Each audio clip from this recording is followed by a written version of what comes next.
ఆ అమ్మాయికి ఇమీడియట్ గా కూడా విత్ ఇన్ ద స్పాట్ అంటే విత్ ఇన్ షార్ట్ పీరియడ్ అనమాట. ఆధారాలు లేదే మర్డర్ కేసులో అంత తొందరగా బెయిల్ రాదు. వాళ్ళు ఏ ఆధారాలు ప్రొడ్యూస్ చేయలేకపోయారు, బెయిల్ వచ్చింది. ఈ రోజు కూడా వాళ్ళు ఆ కేసుని క్లియర్ చేసుకునే కాదు.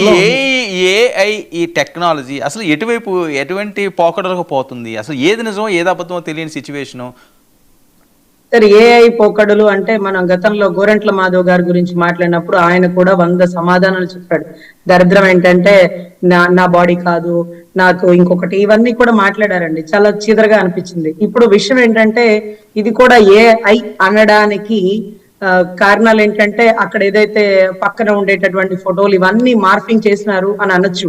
బట్ అక్కడ లోకల్ గా ఇప్పుడు మామూలుగా నేనేం చెప్తున్నానంటే ఇందాక అజయ్ సజ్జా గారు చెప్పినట్టు ఆ అమ్మాయి ఏదైతే అతను ఆ అమ్మాయిని ఇబ్బంది పెడుతున్నాడో అప్పుడే అధినాయకుడికో జనవాణికో లేకపోతే ప్రజా దర్బార్కో ఒక కంప్లైంట్ ఇచ్చి ఉండాల్సింది. ఎమ్మెల్యే నన్ను ఇలా టార్చర్ పెడుతున్నాడు, నన్ను రమ్మంటున్నాడు అని. 10 సార్లు వెళ్ళి 100 సార్లు వెళ్ళి ప్రెగ్నెన్సీ తెచ్చుకొని కనీసం ప్రెగ్నెన్సీ తీపిచ్చుకోకుండా ఆ ప్రెగ్నెంట్ తో పోరాటం చేస్తుంటే బాగుండేది.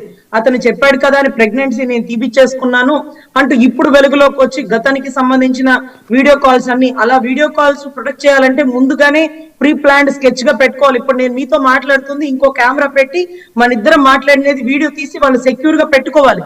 లేకపోతే ఇప్పటికిప్పుడు సడన్ గా ఒక 6 నెలల క్రితం నేను మాట్లాడిన వీడియో కాల్ ఎలా వస్తుంది?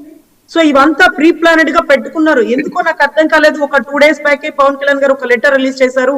మీ బలహీనతలను బట్టి మీ వ్యక్తిగత విషయాలు, వివాహ సంబంధేతర విషయాల గురించి పార్టీలో ఉండేటటువంటి నాయకుల మీద కుట్రకోణం జరుగుతుంది, కార్యకర్తలు గాని నాయకులు గాని జాగ్రత్తగా ఉండండి అని మొన్న కొండకు వచ్చిన రోజు అనుకుంటాండి లెటర్ రిలీజ్ చేశారు, తస్మాత్ జాగ్రత్త అని. సో ఇవాళ రోజు వచ్చినటువంటి ఎలిగేషన్ ని 2 రోజుల క్రితం ఇలాంటి ఎలిగేషన్స్ కూడా వచ్చే అవకాశాలు ఉన్నాయేమోనే. బహుశా మరి ఏం జరుగుతుందో తెలియదు. ఆయన లెటర్ అయితే రిలీజ్ చేశారు. ఇవాళ జరిగిన ఎలిగేషన్ ఆ అమ్మాయి ఓపెన్ గా అతను అలాంటి వాడు ఇలాంటి వాడు అంటే ఇవ్వమనండి, కంప్లైంట్ ఏముంది దాంట్లో, తప్పు ఇవ్వమనండి, ఎంక్వైరీ చేస్తారు. నిజంగా అతను తప్పు చేస్తే పనిష్మెంట్ అనుభవిస్తాడు. అఫ్ కోర్స్ ఎమ్మెల్యే అవ్వచ్చు, అఫ్ కోర్స్ ఇంకొక పార్టీ అవ్వచ్చు, what ever it may be. అదే తప్పు చేయలేదు అనుకోండి.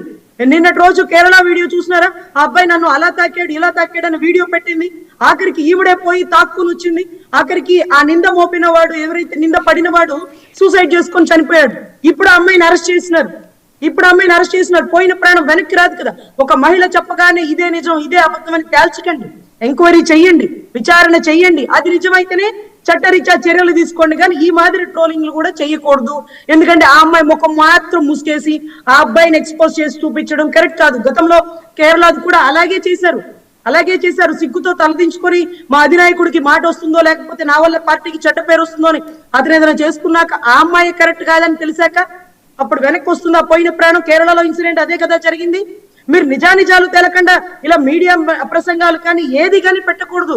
అదే పవన్ కళ్యాణ్ గారు అడిగింది, ఆవిడని రమ్మనండి, కంప్లైంట్ ఇవ్వమనండి, ఉన్న ఆధారాలు చూపించమనండి.